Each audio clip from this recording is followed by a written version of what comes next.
Un espacio dirigido a la reflexión y análisis sobre el magisterio social de la Iglesia. Un panel de altura que discute la realidad actual guiado por los documentos magisteriales. Los expertos ya están listos para arrancar tu programa Iglesia, Estado y Sociedad.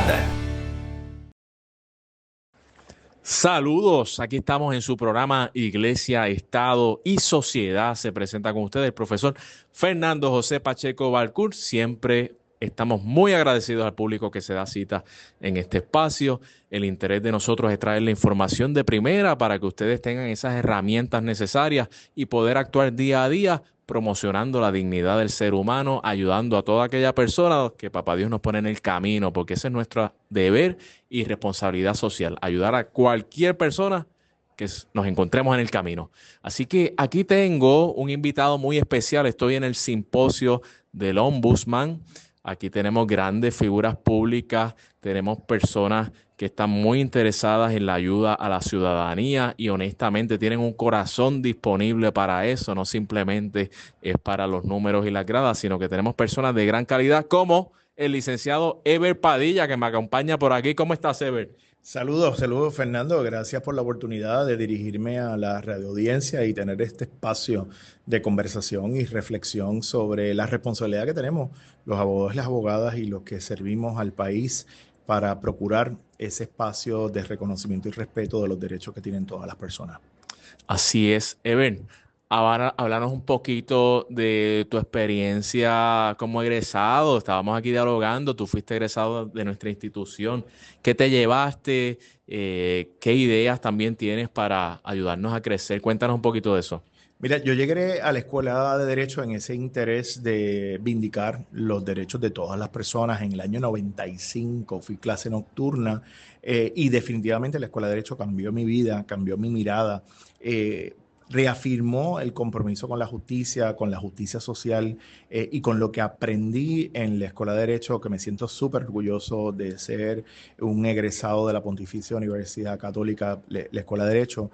He logrado desde los espacios que he ocupado contribuir al desarrollo de una sociedad mucho más justa, mucho más plural, mucho más equitativa y que nos acerquemos a ese ideal que tenemos los abogados y las abogadas de hacer justicia en nuestras intervenciones.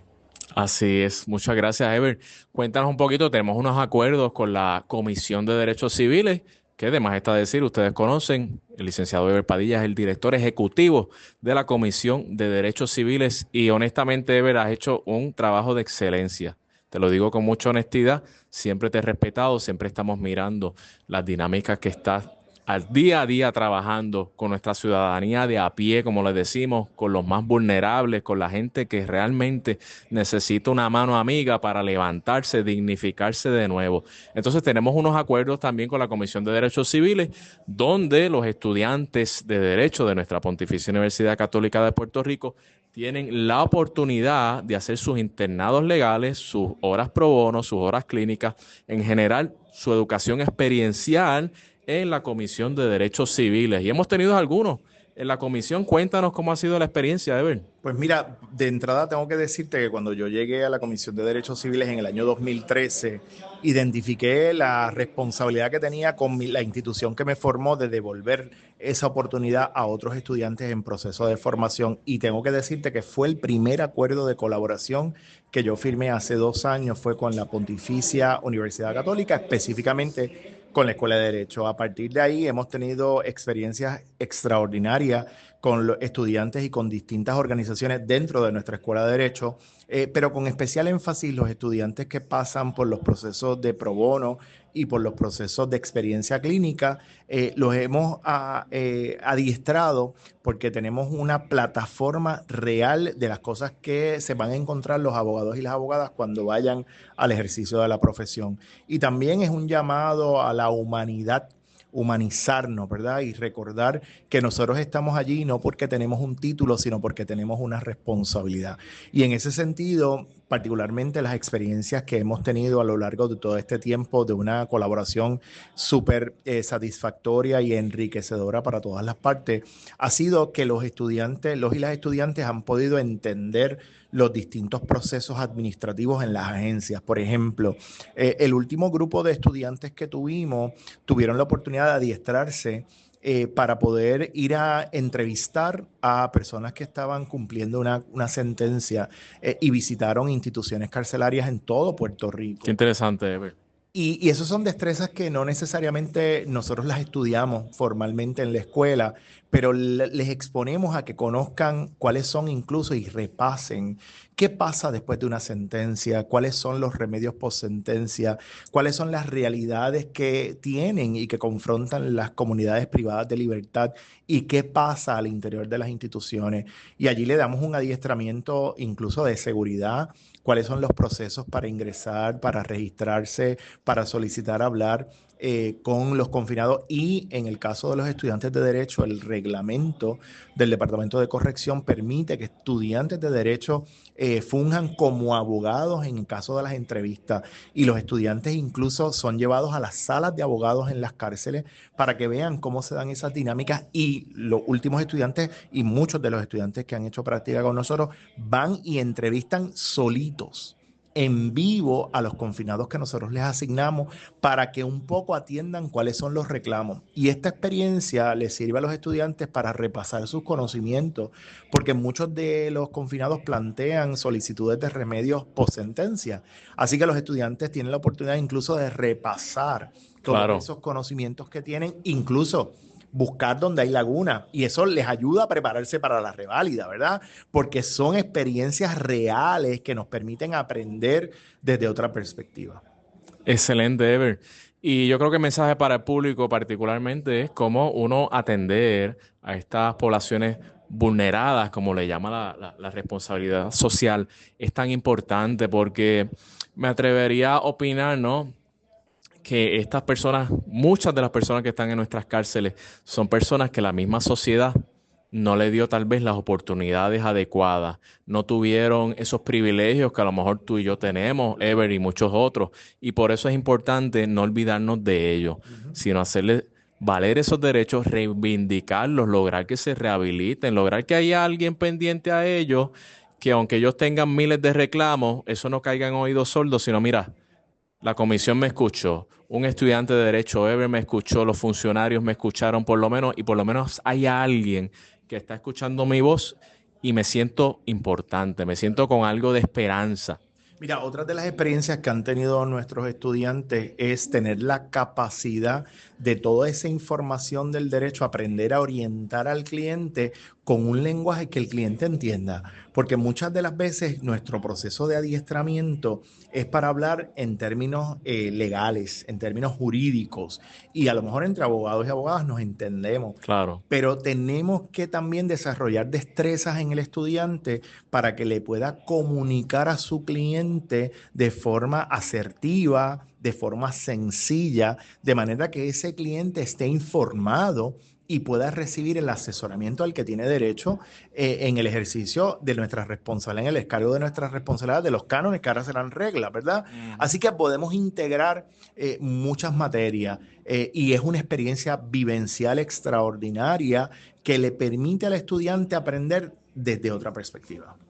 Excelente. Y la sensibilidad que ustedes están ayudando a crear también en nuestro estudiantado es vital, porque de nada vale, como menciona, tener un título, ganar dinero y al final del día sabemos que se sentirán vacíos aquellos que simplemente estén por ser comerciantes y hacer su dinero sin un propósito más allá, sin un propósito de ayudar a los demás. Mira, otra de las experiencias que han sido más significativas en los estudiantes es que nosotros identificamos cuáles son los temas que necesita la comunidad educarse y preparamos a los estudiantes para que ellos se enfrenten a las comunidades y los adiestren, los empoderen Y eso también lo podemos mirar desde las destrezas de litigación, porque los estudiantes van desarrollando destrezas de oralidad, destrezas de pensamiento crítico rápido, y eso es un ejercicio que va a fortalecer esas destrezas cuando se enfrenten a una sala en un litigio, ¿verdad? Cuando, aunque usted se preparó para una cosa, vino una pregunta,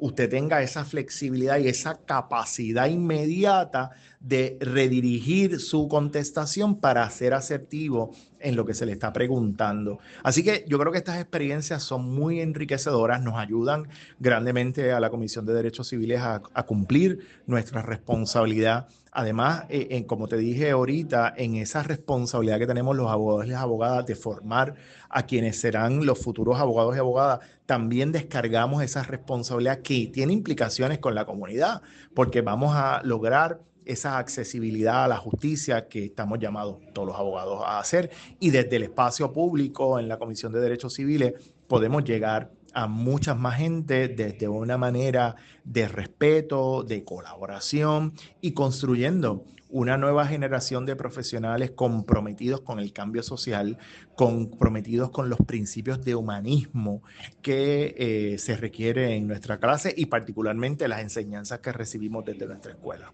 Así es, gracias, Ever. Me gustaría, tengo que aprovecharte porque tú eres una enciclopedia y tú eres un funcionario de primera. Y ya que estamos en este simposio, ahorita nos estuviste hablando de la trata humana. Voy a hacer un cambio drástico aquí, pero es importante que el público conozca este tema, que a veces yo opino que está un poquito, vamos a decir, nublado o difuminado, ¿no? No se habla tanto en Puerto Rico, tal vez eso no tenemos que levantar la mirada porque no pasa. Lo mismo como situaciones de racismo, maltratos, violencias que se tratan de invisibilizar y tú las estás logrando y tu comisión a hacerlas visibles. Entonces me gustaría que nos hablaras un poco, no quiero quitarte demasiado tiempo, pero si tú nos pudieras explicar al público que nos escucha de qué trata la trata humana. Pues precisamente hoy estuvimos aquí compartiendo y presentando las vulnerabilidades y las dimensiones de la trata y el tráfico humano, que es el segundo crimen más lucrativo del mundo, que es la esclavitud moderna. Se trata de un sistema y un sistema de represión y de agresión que atenta contra la dignidad de todas las personas y es que en su máxima expresión degrada a las personas a mercancía. Y en Puerto Rico, como tú muy bien planteabas, probablemente no estamos muy conscientes de cuáles son las realidades estructurales que fomentan y provocan que tengamos estas desigualdades. Y la pobreza estructural y la criminalización de la pobreza en ocasiones es el primer factor que lleva a potenciar las situaciones de trata y de tráfico humano. Recordando que hablamos de dos conceptos. La trata humana es la captación, el control y la opresión y la explotación de una persona utilizando sus vulnerabilidades para beneficio de un tercero. Y el tráfico se da contra el Estado, es cuando hay un cruce de fronteras, ¿verdad? Y cuando la persona parecería ser una mercancía que se entrega de un lugar a otro.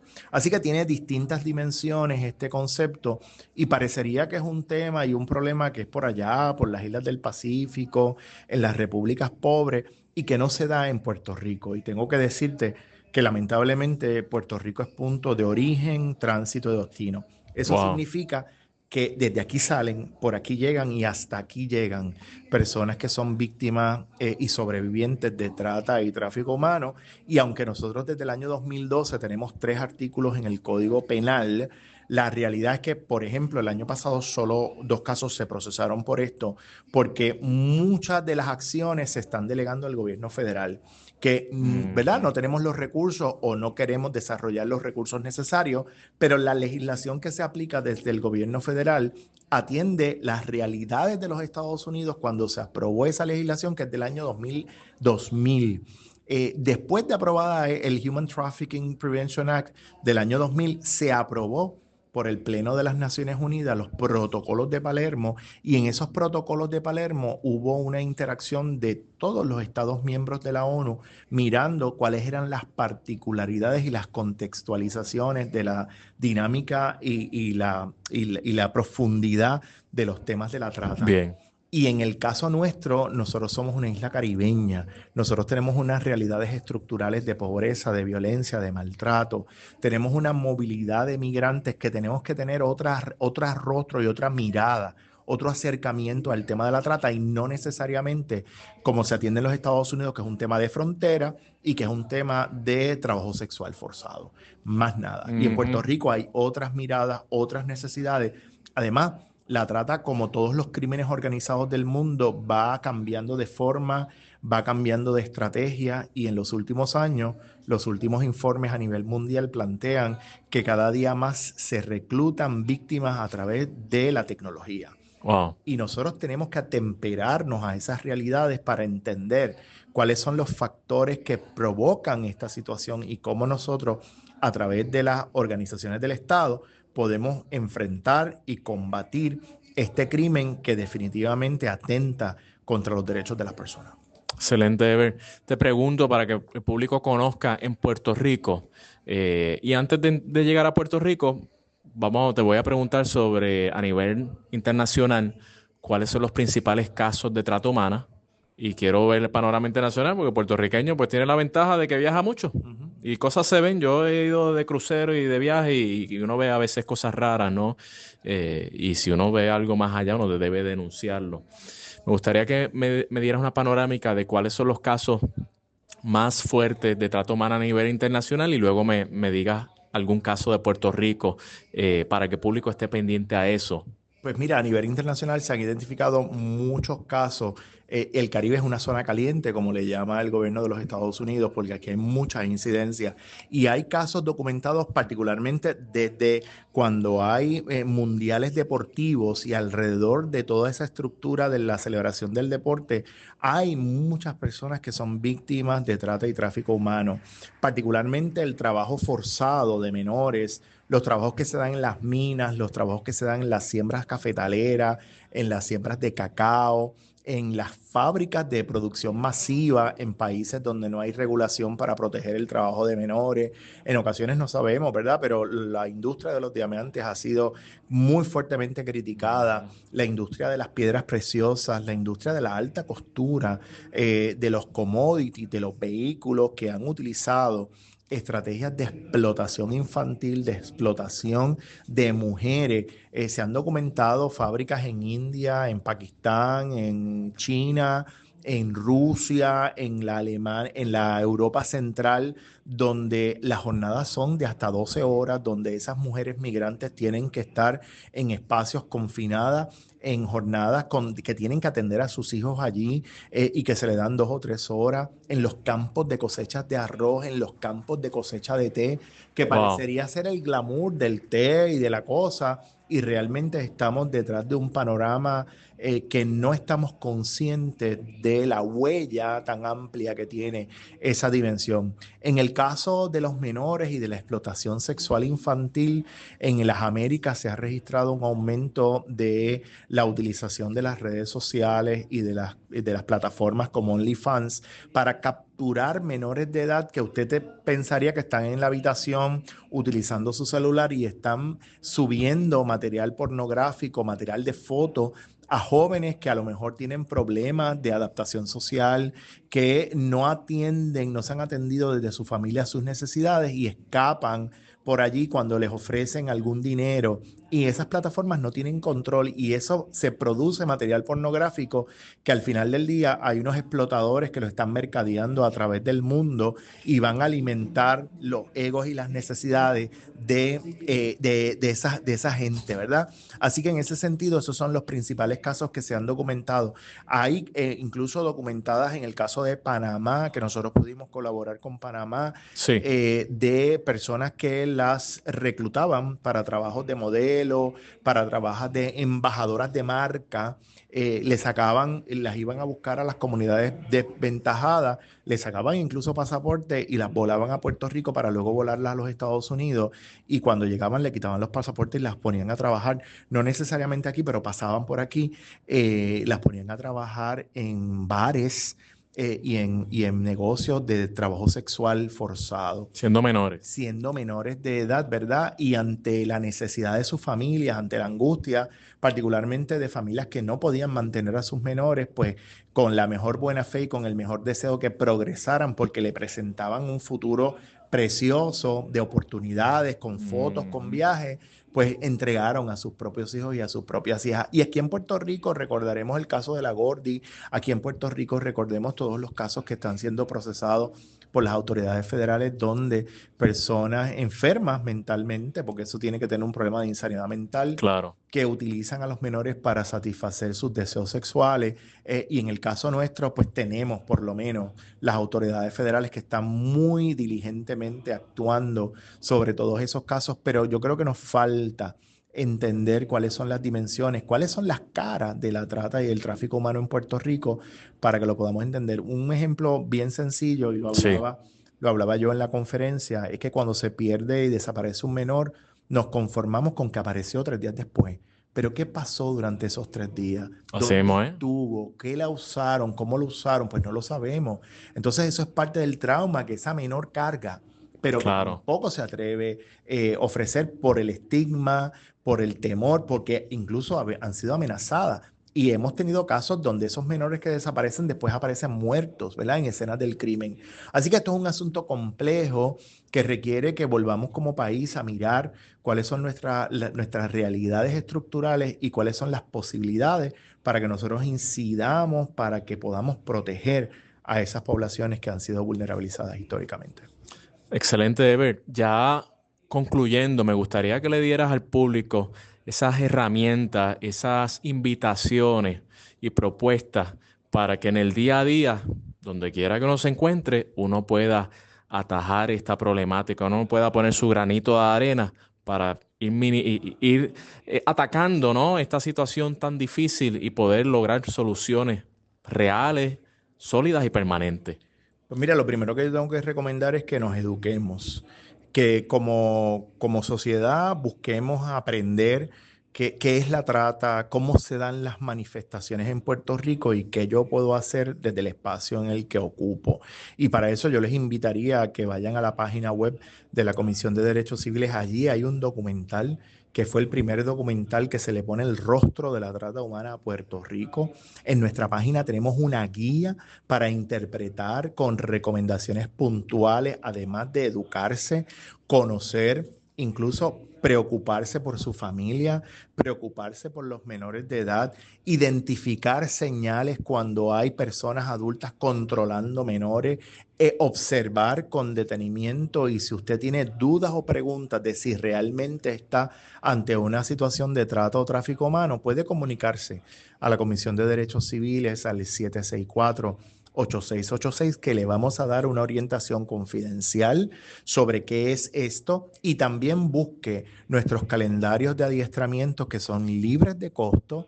Hay adiestramientos en línea, hay adiestramientos presenciales, incluso si usted pertenece a una organización, a alguna universidad o algún movimiento, nosotros estamos disponibles para movernos en cualquier parte de Puerto Rico para llegar hasta ese espacio, a educarle a usted y a cualquier persona que le interese cualquiera de los temas de derechos humanos que atendemos en la comisión.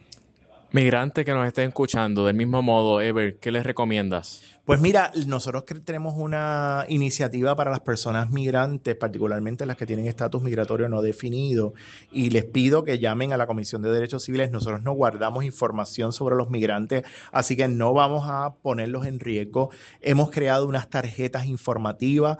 Hay una tarjeta verde que les recuerda cuáles son sus derechos y qué hacer en caso de que un agente del orden público, sea estatal o federal, venga a cuestionar su estatus migratorio y cómo usted ejercer sus derechos por estar en territorio norteamericano, porque aunque las autoridades federales nos han pretendido presentar que no tenemos derechos, que no tienen derechos, sí tienen derechos, porque hay unas garantías constitucionales que cobijan a todas las personas.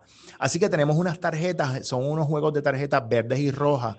Las verdes son para que conozcan cuáles son los derechos y las rojas son para que en caso de que sea intervenido, usted le entregue esa tarjeta. Usted no tiene ni que hablar, usted dice: estoy ejerciendo mi derecho a la no autoincriminación, mi derecho a permanecer permanecer en silencio. Y yo conozco mis derechos y aquí está en inglés y en español, de manera que si un funcionario federal lo detiene, pues sepa que usted conoce cuáles son los derechos que tiene. Así que les exhorto, les invito a que nos llamen, que le podemos enviar la tarjeta a puerta de correo, le podemos enviar, decir dónde están los puntos donde puede conseguir las tarjetas. Son libres de costo, están disponibles para todas las comunidades. Y lo que queremos es que la gente los utilice y se empodere. En la medida que la gente conoce sus derechos, los puede reclamar. Y eso es parte de la responsabilidad que tenemos, no tan solo en la Comisión de Derechos Civiles, también los abogados y las abogadas. Así es, y doy fe de esa tarjeta. Precisamente ayer, Ever, se las estaba entregando a dos migrantes, una de Venezuela, la otra era del Salvador, así que están haciendo un trabajo de excelencia, tengo que Y si decirlo. necesitan más, tenemos más. Pues vamos a hablar de eso después de la pausa. El licenciado Ever Padilla, le agradecemos habernos regalado este tiempo tan valioso. Lo apreciamos muchísimo acá en la Pontificia. Así que, Ever, ¿algún saludito o mensaje final? Agradecido por la oportunidad y estamos en la Comisión de Derechos Civiles para que todas las comunidades se empoderen y en lo que podamos ayudar en colaboración con la Pontificia Universidad Católica, la Escuela de Derecho, cuenten con nosotros para todo lo que sea la promoción, el acceso a la justicia y el reconocimiento y respeto de la dignidad de todas las personas. Excelente. Somos un gran equipo. Agradecido al licenciado Ever Padilla, director ejecutivo de la Comisión de Derechos Civiles, haciendo un trabajo de excelencia por toda la ciudadanía. Nosotros aquí en la Clínica de Asistencia Legal nos vamos a la pausa en su programa Iglesia, Estado y Sociedad. Iglesia, Estado y Sociedad. Continuamos aquí en su programa Iglesia, Estado y Sociedad. Con ustedes el profesor Fernando José Pacheco Valcourt. Y seguimos aquí en el simposio del Ombudsman, muy interesante que ha estado aquí en el pueblo de Las Piedras. Aquí tenemos a un invitado muy especial que es el doctor Eddie García Fuentes, administrador auxiliar de servicios a personas de edad avanzada y adultos con impedimentos. Eddie, ¿cómo estás? Muy bien, y gracias por invitarme a tu programa. Un saludo a todos los radioyentes. Estamos aquí hablando lo interesante que es el servicio a la ciudadanía, el servicio a los demás, cómo el uno estar disponible para los demás es algo que nos llena, ¿no? Yo creo que, Eddie, no sé qué compartes sobre eso, pero yo a veces analizo que vivimos en un mundo donde hay muchas personas que no encuentran un propósito en su vida. Y yo creo que nosotros que nos dedicamos al servicio público, en tu caso, servicio a la ciudadanía en general, nosotros acá en la Pontificia y al estudiantado y a toda la gente de a pie, como le decimos, que podemos brindarle un servicio, pues ahí estamos. Yo creo que un consejo para el público, no sé cómo tú lo veas, antes de entrar en sustancia, es lo enriquecedor que es estar disponible para ayudar a una persona. Con todo respeto a las creencias, nosotros religiosas, nosotros tenemos unos dones, ¿verdad?, que Dios nos ha dado, y esos dones tenemos que utilizarlos para atender a las poblaciones. Y el don del servicio, el don de amar, el don de perdonar, de sanar y ayudar a otros, ¿verdad?, a que puedan sanar en sus necesidades. Así que ese compromiso también de poder atender a la gente con sensibilidad, con empatía, ponernos en ese zapato de ese otro, que a veces llaman a las agencias de gobierno o al sector privado de organizaciones y no es bien entendido por las personas, por diferentes razones, ¿verdad? Puede que ese día esa persona se levantó por el lado derecho de la cama o la izquierda y no puede, ¿verdad?, y no está preparado para atender al público, pero nosotros tenemos que tener esa investidura para poder atender a la población viendo qué es lo que necesita, saber escuchar, que a veces estamos a la defensiva, ¿verdad?, porque todo el mundo llama, todo el mundo allá, pero esa persona que está llamando porque necesita, no está ahí llamándole para darle un cuento, ¿verdad?, o para darle un chisme, está llamando porque tiene una necesidad que nosotros como servidores públicos tenemos que atender. Así es, y cuán desesperado a veces uno se siente cuando en lo personal tenemos una situación y no encontramos a nadie que nos ayude. Nos ahogamos a veces, ¿no? Y no encontramos a nadie. Así que tratar a los demás como quisiéramos que nos trataran, yo creo que es una enseñanza que debemos siempre tener presente de brindar ese servicio, porque en otras ocasiones nosotros somos los que necesitamos. Eddie, te digo Eddie de cariño, ¿no? Y por la confianza. Estoy aquí con el doctor Eddie García Fuentes. Eddie, cuéntame un poquito de lo que tú trabajas en el día a día en cuanto a la dinámica de la situación con los adultos mayores. Sí, Para efecto, pues soy el administrador auxiliar de servicios a personas de edad avanzada y adultos con impedimentos de la Administración de Familias y Niños del Departamento de la Familia. Desde este programa nosotros atendemos la protección, la seguridad, la prevención, educación de los adultos mayores y adultos con impedimentos. Lo esencial que nuestro programa va dirigido a proteger a los adultos mayores y adultos con impedimentos de que no sean maltratados en sus diferentes tipologías, ya sea la explotación financiera, abuso sexual, físico, emocional, psicológico. Nosotros trabajamos con esa población a través de todas las oficinas que tiene el Departamento de la Familia en Puerto Rico. Excelente. Eddie, para que el público conozca, ¿cuáles son esas situaciones apremiantes que han llegado a tu oficina, las que te tocan el corazón y tú dices, estoy apasionado para poder lograr una solución a esta problemática? ¿Cuáles son esas principales problemáticas que has visto en torno a la población de adultos mayores? Sí, hay una realidad con relación a la población de adultos mayores en Puerto Rico. Sabemos todos que esta población sigue creciendo y siempre digo ahora, ¿verdad?, que los adultos mayores llegaron igual que la tecnología, llegaron para quedarse. Y es una realidad que el pueblo de Puerto Rico tiene que entender.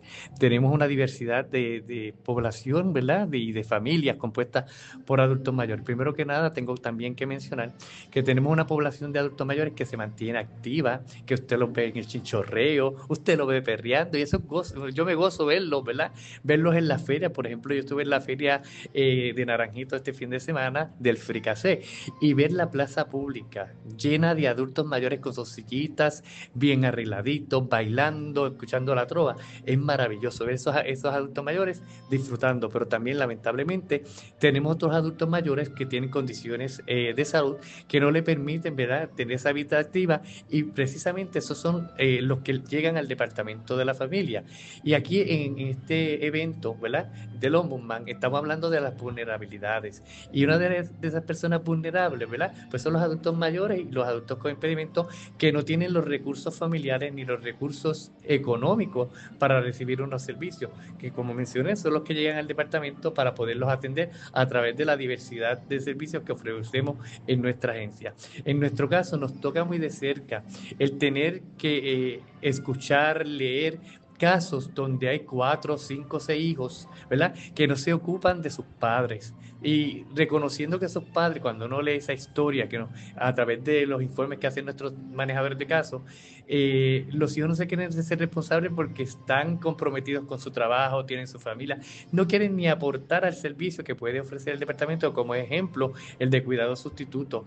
Pues dicen que no tienen recursos, que tienen que atender, pero yo siempre me pregunto cuánto dio mi mamá, cuánto dio mi papá, y mi mamá tiene 90 años y todavía me preocupo por ella, porque yo sé cuánto ella dio, esas madrugadas para ir a trabajar al comedor escolar para que otros pudieran desayunar, otros estudiantes, y yo me pongo en esos zapatos. Ella a veces pelea conmigo porque yo trabajo mucho. Yo le digo, ese valor me lo enseñaste tú, el valor al trabajo. Y con todo y con eso yo la llamo todos los días, porque yo estoy aquí en San Juan y estén allá, pero somos un grupo de 4 hermanos que nos preocupamos por nuestra madre, pendiente a su medicamento, a la cita médica, a la alimentación, a que vaya al beauty y a que se sienta bien. Y yo creo que los hijos tenemos esa responsabilidad, ¿verdad?, de poder atender a nuestros padres. Los padres no, y las madres no son una carga, son una responsabilidad, porque muchas veces usted escucha a la gente, ay, mi mamá es una carga para mí, o mi hijo también, porque también escucho que es una carga. Pues mire, prepárese emocionalmente, psicológicamente, inclusive si usted fue víctima de maltrato durante la niñez por su padre o su madre, trabaje con eso, en el sentido de poder sanar, de poder pedir perdón, de poder amarse usted para poderlo amar, ¿verdad?, por las cosas que sucedieron en esta niña, y poderlo perdonar, porque de verdad nuestra sociedad necesita de gente con más empatía, con más sensibilidad. Ven, y le puedo decir más, cuando llega un referido de un adulto que vive en condiciones infrahumanas, ¿verdad?, tenemos que intervenir a través de la ley 126 para poderlo proteger. Teniendo hijos, no se preocupan por ir a darle la vuelta a la limpieza de ese hogar, etcétera. Aunque tenemos otras realidades con relación, como te mencionaba, a las familias compuestas por adultos mayores. Tenemos adultos mayores que viven solos, que nunca se han casado y no tienen hijos, que posiblemente, que son los que salen en la prensa, que tienen 5, 6 gatos, 10 gatos, tienen gallinas y tienen de todo, pues eso es lo que le da sentido a su vida. Tenemos adultos mayores, ¿verdad?, que son adultos mayores cuidando a adultos mayores, son hermanos. Tenemos adultos mayores cuidando a hijos con discapacidad. tenemos adultos mayores que sus hijos están fuera del país y como mencioné, hay adultos mayores que su familia está aquí y nadie les atiende. Así que es un llamado, vuelvo y digo, a la empatía, a la sensibilidad. Póngase en el zapato de esa persona que está sola en su casa, que se siente deprimido, le da ansiedad, ve las noticias y se pone más ansioso porque no sabía a quién recurrir. Escucha que mataron a un adulto y tiene miedo estando en su casa de que también le suceda. Como Claro. que Omar Caballero, ¿verdad? Que salió en la prensa que unos maleantes lo golpearon, ¿verdad? Y los adultos mayores pues viven en ese miedo de que va a suceder. Y teniendo personas, ¿verdad?, que les puedan atender, no lo hacen. Y yo tengo que agradecer porque muchas veces hay adultos mayores que son protegidos. ¿Usted sabe por qué? Por los vecinos, que llaman al departamento de la familia, llaman a la agencia 911 cuando ven una emergencia. Y eso es importante porque el país todavía, ¿verdad? Hay gente que tiene conciencia de que tiene que asumir una responsabilidad por el otro. Y voy a traer una parte aquí bien espiritual y cristiana donde Jesús, estando en la cruz, ¿verdad?, le dice: hijo, oye a tu madre. Es que nos preocupemos por el otro, ¿verdad? Y eso es lo que tenemos que hacer nosotros como puertorriqueños, ¿verdad?, y ciudadanos en esta isla. Y también tratando bien al otro que venga, también el colombiano, el mexicano, al peruano, al de Santo Domingo. Nosotros tenemos que seguir siendo ciudadanos responsables, empáticos y sensibles con estas poblaciones, porque de verdad que todos estamos expuestos. Cualquiera de nosotros puede ser llamado vulnerable. Excelente, Eddie. Me encanta, ¿no?, esa intervención que has tenido ahí, ese mensaje tan importante sobre todas las cosas, ser agradecidos por lo tanto que han hecho otros por nosotros, porque definitivamente si estamos donde estamos, pues es porque muchas personas en el camino nos dieron la mano, ¿cierto? Eso es así, y le puedo decir que nunca se me va a olvidar de dónde salí. Yo soy del pueblo de Jayuya, de un barrio pobre, y de allí salí y he llegado a ser, ¿verdad?, como te mencionaba, secretario del Departamento de la Familia, y tengo un doctorado en Trabajo Social con sacrificio, y sé que cualquier joven que pueda estar escuchando esto puede motivarse porque puede seguir hacia adelante, puede hacer muchas cosas si usted lo desea. Excelente, gracias al doctor Eddie García Fuente, administrador auxiliar de servicios a personas de edad avanzada y adultos con impedimentos. Creo que nos ha dado un mensaje contundente. Le agradecemos este espacio. Del mismo modo, lo queremos felicitar y animarlo a seguir adelante. Necesitamos más personas como usted. Eso es así, y por eso estoy aquí compartiendo también con nuestro procurador Edwin García, porque también ese ejemplo que él ha dado aquí de atender al público cuando se le llama. Yo también doy mi teléfono al público para que me llame, el celular, para cualquier cosa que necesite. En este caso voy a dar el teléfono de la oficina en la que trabajo, que es el 787-625-4900, extensión 1748, 1749. Estamos para proteger a los adultos mayores y adultos con impedimentos. Excelente, muchas gracias. Yo también he aprendido muchísimo del procurador Edwin García y próximamente nos va a estar dando un saludo cordial. Así que seguimos aquí en su programa Iglesia, Estado y Sociedad. Pues continuamos aquí en su programa Iglesia, Estado y Sociedad, como ya saben, desde el simposio del Procurador del Ciudadano. La titularidad de este simposio que ha sido de gran beneficio para muchos funcionarios públicos y muchos funcionarios y ayudantes de todo tipo de dinámica o estrata social. Felicito al honorable procurador Edwin García Feliciano por ofrecernos estos espacios que son tan ricos para crear esa comunidad, esa fraternidad, una camaradería increíble, es lo que se puede percibir aquí. Y yo creo que Puerto Rico necesita mucho más de eso. Honorable, por favor, denos unas palabras para el público que nos escucha. Pues mira, encantado de hacerlo. Como bien has mencionado, este es el tercer simposio. Todos somos tu voz. En esta ocasión, visibilizando los derechos de los más vulnerables. Y como bien has mencionado, hay una camaradería extraordinaria en el salón. La tarde vamos a tener ciertamente el panel que va a estar sumamente interesante. Nosotros pretendemos con este espacio y queremos que la gente que nos escucha en este momento a través de sus medios, que entienda que también puede ser la voz de mucha gente. Así es. Podemos hacer una diferencia extraordinaria cuando nosotros le dedicamos tiempo a la gente que nos hace una llamada telefónica, a la gente que nos ocupa, que nos envía un texto que no se quede ese texto sin contestar, que nos envíe un correo electrónico, que no se quede ese correo electrónico sin contestar, y si nos envía una carta a lo antiguo, que igualmente contestemos la carta. Así que me parece que es extraordinario este evento que estamos celebrando. Agradezco a la Universidad Católica, que ciertamente siempre ha tenido la participación, no solamente el estar, ¿verdad? Porque estar es una cosa. Uno puede estar en un lugar, pero no integrarse al lugar.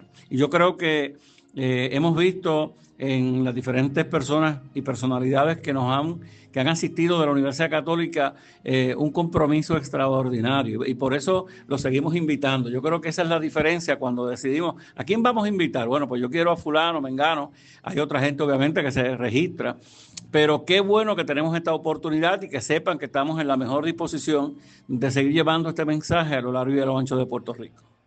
Agradecido. Me viene a la mente esta anécdota y quiero comentarla aquí con mucha honestidad y cariño. Esa parte que usted menciona de contestar las cartas. En la clínica de asistencia legal, acá en la Pontificia, pues usualmente nos están llegando gran cantidad de cartas de confinados. Y honestamente no tenemos el personal suficiente para atender esta dinámica, pero mínimo, como usted nos ha enseñado, mínimo contestamos esa carta. Aunque tal vez el caso no lo podamos llevar o representar legalmente por las razones que sea, pero mínimo contestamos esa carta. Ya tengo inclusive hasta un formato y todo para contestarla directamente y ponernos disponibles para cualquier tipo de asesoría, hacer puentes, comunicaciones con otras entidades. Así que yo creo que de eso trata. Y eso yo lo comparto con usted. Yo creo que eso nos llena de propósito, de alegría y sobre todo nos anima todas las mañanas a levantarnos, el poder saber que somos entes de cambio, somos gente que podemos brindar algún tipo de ayuda a los demás, y eso nos mantiene en pie. Y que la gente confíe en las instituciones. Hay gente que cuando yo doy el número de teléfono particular, me llaman. Cuando yo les devuelvo la llamada, licenciado, que les pregunto en qué les puedo ayudar, me dicen, no, el procurador, yo no tengo ninguna situación. Yo solamente quería saber si usted me iba a contestar. Wow. Porque nadie contesta una llamada. Porque es raro que uno llame a un jefe de agencia y que ese jefe de agencia le conteste. Y hay que ver la cantidad de personas que me repiten eso. Increíble. Yo solo quería saber si usted me iba a contestar, como usted dijo en el programa, como usted dijo no importa si es un programa de radio, si es un programa de televisión, no importa si es una entrevista de prensa escrita, solo para cerciorarse de que yo les iba a contestar. Qué maravilloso. Sí, y eso les da una confianza extraordinaria, porque saben, obviamente, yo puedo referir un caso, inmediatamente me llega, pero esa primera llamada la tengo que hacer yo. No la puede hacer nadie más en mi oficina. Claro, ya si pasan 3 intentos de llamada, le pido a mi secretaria que les llame, porque ya he hecho 3 intentos, pero esa primera llamada tiene que ser mía. Y tiene que ser mía, como hemos dicho, para servir de puente con esa persona y con la agencia de la rama ejecutiva. Y muchas veces hacemos la gestión directamente. Así que eso tiene un valor añadido extraordinario. Excelente, usted mejor no lo ha podido decir. Los buenos somos más, como decía por ahí el refrán, somos más. Tenemos que hacer un poquito más de ruido, ciertamente, y definitivamente en nuestras manos está el futuro de muchas personas. ¿Okay? No podemos cambiar el mundo, pero sí podemos cambiar una vida con un detalle a la vez. Muchas gracias, honorable procurador Edwin García Feliciano. Por favor, lo exhortamos a continuar con este tipo de dinámica, con este tipo de simposio y con su ánimo de seguir ayudando a la ciudadanía. Al público que nos está escuchando, le damos muchas gracias. Los invitamos constantemente a tener ese ánimo de brindarle algún tipo de consejo, algún tipo de ayuda, algún tipo de dinámica que podamos hacer crecer a los demás. Es cuestión de estar disponible. Honorable, ¿Algún saludo ya, una despedida? Porque sepa los amigos que nos escuchan que nos pueden llamar al 187-242-6563 si quieren probar sin efecto o cotejar si yo les voy a contestar, que sepan que sí les voy a contestar. Estamos disponibles en la oficina del Procurador del Ciudadano porque todos somos tu voz. Eso es así. Bueno, agradecido. Será hasta la próxima. Se despide el licenciado Fernando José Pacheco Valcourt en su programa Iglesia, Estado y Sociedad. ¡Ánimo! Iglesia, Estado y Sociedad es una producción del Instituto de Doctrina Social de la Iglesia de la Pontificia Universidad Católica de Puerto Rico. Tienes una cita la próxima semana a esta misma hora, porque el análisis y la reflexión continúan. Iglesia, Estado y Sociedad, una producción de la Pontificia Universidad Católica de Puerto Rico.